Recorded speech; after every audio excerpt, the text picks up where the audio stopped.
Hello everyone नमस्ते welcome back new video साथीहरू। आज म तपाईँहरूलाई एउटा यस्तो चिज देखाउन गइरहेको छु। आज म हल्का बाहिर गएर आएर म आज एउटा रेसिपी बनाउने छु साथीहरू। तपाईँहरू पनि भिडियो कस्तो लाग्छ सुझाव सल्लाह प्रतिक्रिया दिँदै राख्नुहोला। म भिडियो तपाईँहरूलाई कन्टिन्यू गर्नेछु। म हल्का कामको लागि बाहिर आएको थिएँ। आज म गेस्ट हाउस गएर आज चिकनको एउटा रेसिपी म बनाएर तपाईँलाई देखाउने छु। सम्पूर्ण साथीहरूले चिकन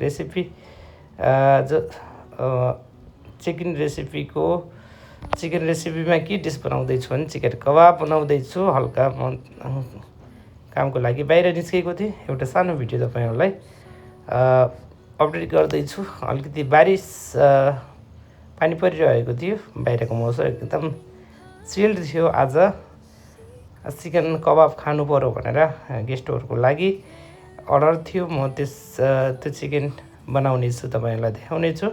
र यहाँ हामी यसो अलिकति बाहिर यो मौसम एकदमै पानी परिरहेको थियो। मैले बाहिरको मौसम देखाउने छु। आजको मौसम कस्तो छ भनेर तपाईँहरूलाई देखाउन गइरहेको थिएँ। आज बाहिरको मौसम एकदमै ठन्डा छ।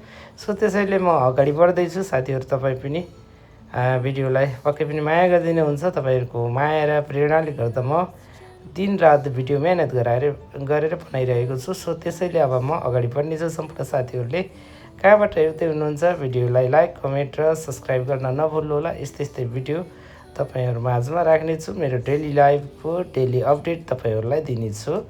सम्पूर्ण साथीहरूलाई अब म छिटै नै अब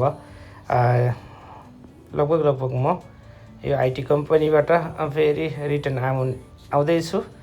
र अब तपाईँहरू माझमा फेरि म आज चिकन रेसिपी कबाब बनाएको भिडियो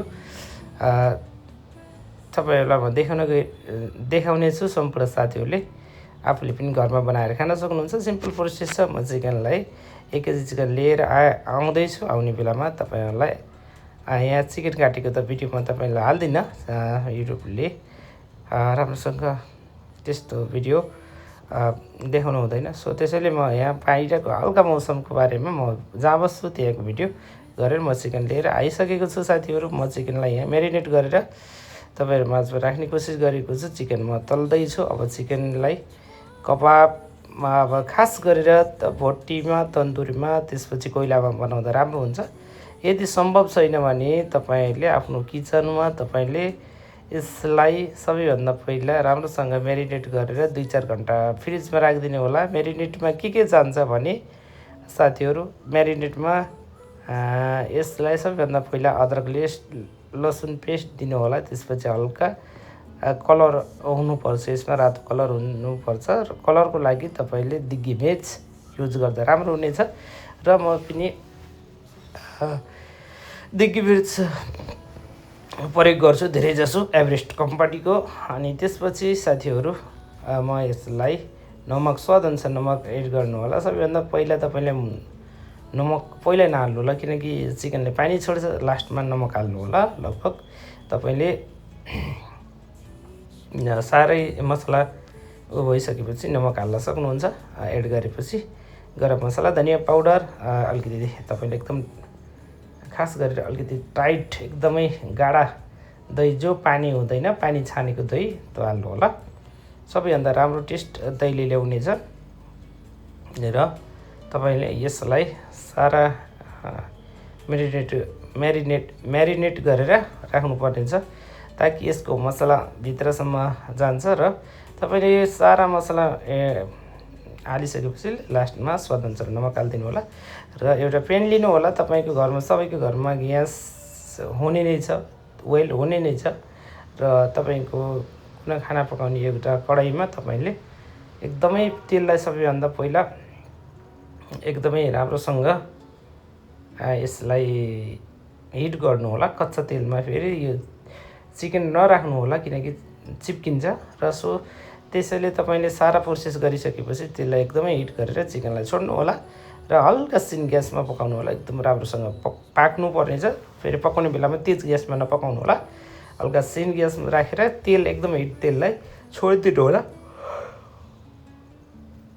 सो त्यसैले अब चिकन लगभग आदिसहरू पाकिसकेको छ साथीहरू। म प्लेटमा निकाल्न यहाँ त प्लेटलाई रेडी गरिसकेको छु। सारा खाना मेरो रेडी भइसकेको छ। आज म 2टा चिकन करी र मैले यहाँ चिकन कबाबको रेसिपी बनाइसकेको छु, तपाईँहरूलाई देखाउने छु। म साइडमा चिकन बनाएर राखिसकेको छु, पनिरको सब्जी पनि बनाएर म राखिसकेको छु। र सबै साथीहरूले यहाँ तपाईँहरूले पनि यहाँ भिडियो यहाँ हाम्रो भाइहरूले मलाई हेल्प गरिरहेका छन्। सबै चिजहरू सम्भव हुँदैन एक्लै, कोही क्यामेरा पक्रिनु पर्नेछ। सम्पूर्ण साथीहरूले बुझ्नुहुन्छ यो भिडियो हेरेर। र म छिटो गर्दाखेरि मैले चिकन म्यारिनेटको भिडियो तपाईँलाई राख्न पाइनँ। चिकन म्यारिनेटको भिडियो पनि तपाईँले यही नै हो प्रोसेस। अदरक लसुन पेस्ट लिनु होला, त्यसपछि हल्का 1 निम्बुको टुक्रा पनि लिनु होला। स्वाद एकदमै राम्रो हुन्छ निम्बुले। तपाईँहरूले यसलाई म्यारिनेट गरेर फ्रिजमा राखेपछि 2-4 घन्टा फ्रिजमा राखेपछि फ्राई गर्नु होला। र तपाईँको बच्चाले चिकनै खाँदैन भने यो डिस बनाएर खाउनु होला। तपाईँहरूले बच्चाले पनि चिकन खान्छन्। ल हेर्नुहोस्, यहाँ मैले चिकनलाई यो गेस्टको लागि स्पेसल चिकन बनाएको थिएँ, अलग डिस। र तपाईँहरू पनि यस्तै भिडियो हेर्न म 2-3टा डिस बनाएको थिएँ, पनिरको डिस बनाएको थिएँ। सो त्यसैले सबै डिसमा तपाईँलाई देखाउन सकिनँ। म अलिकति बिजी थिएँ, खाना पनि सर्भिस गर्ने टाइम भइसकेको थियो साथीहरू। यता रोटीको लागि सेटअप पनि लगाइसकेको थिएँ। चिकनको यस्तो एम्मी कलर आइसकेको छ। अब म चिकन गेस्टको लागि सर्भिस गर्न लागिरहेको छु। र सबैभन्दा पहिला मैले भाइहरूलाई टेस्ट गराइसकेको थिएँ। भाइहरूले एकदमै राम्रो स्वाद बनेको छ भन्दै थिए। सो त्यसैले तपाईँहरू माझमा लगभग भिडियोको अन्तिममा पनि छु साथीहरू। अलिकति सम्भव थिएन हेर्नु, यहाँ सबै चिकनहरू मैले सबै चिजहरूलाई कभर गरेर राखिसकेको छु। खाना बनाइसकेपछि तपाईँहरूले सारा चिजलाई कभर गर्ने बानी गर्नु होला, किनकि कुनै मौसम राम्रो छैन, कुनै पनि चिज आएर टच भयो भने खाना एकदम हाइजिन चाहिन्छ। किचन हेर्नुहोस्, मैले यत्रो काम गरिसकेपछि 3-4वटा डिस बनाइसकेको थिएँ।